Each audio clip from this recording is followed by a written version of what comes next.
இது தனியா இருக்கு போல இருக்குப்பா. இதுக்கு அம்மாவும் இல்ல, நம்மள மாதிரி உணரவும் இல்ல போல இருக்கு. இந்த ஜந்துவை நம்ம வீட்டுக்கு கூட்டிட்டு போனோமா? உன்ன மாதிரியே அதையும் பாத்துக்கணும்னு சொல்றியா ஷீரோ?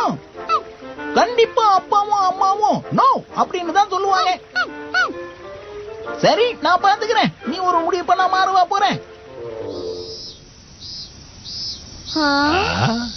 என்ன ஷின்சான், இது என்ன மாதிரி ஜந்து? என் அன்பு தோயே, இதை வச்சுக்கலாமா? ஷின்சானால இதை ஹேண்டில் பண்ண முடியுமா? எப்படியும் பேசுற விஷயத்துல இவன் வேலைக்காக மாட்டான்னு நினைக்கிறேன். வாய்ப்பே இல்ல. எங்க இருந்து கொண்டு வந்தீங்களோ அங்கேயே கொண்டு போய் விட்டுருங்க. உன்னால கண்டிப்பா இதை பாத்துக்க முடியாது செல்லம். தங்களுக்கு ஏன் கவலை? ஹீரோ உள்ளான் அல்லவா, அவன் பார்த்துக் கொள்வான் தாயே. எப்படியும் நீ பாத்துக்க போறதில்ல. ஒரு விலங்கு இன்னொரு விலங்க பாத்துக்கிட்டதா நான் கேள்விப்பட்டதே இல்ல ஹாரி. என்ன வித்த காட்டுறாங்க? என்ன பாக்குறதுக்கு டம்ப்ளிங் மாதிரி இருக்கு. அப்படியே ஷீரோ மாதிரி பண்ணுதே. கோஆர்டினேஷன் சூப்பரா இருக்கு. இப்ப அது விஷயமே கிடையாது. Download ShareChat.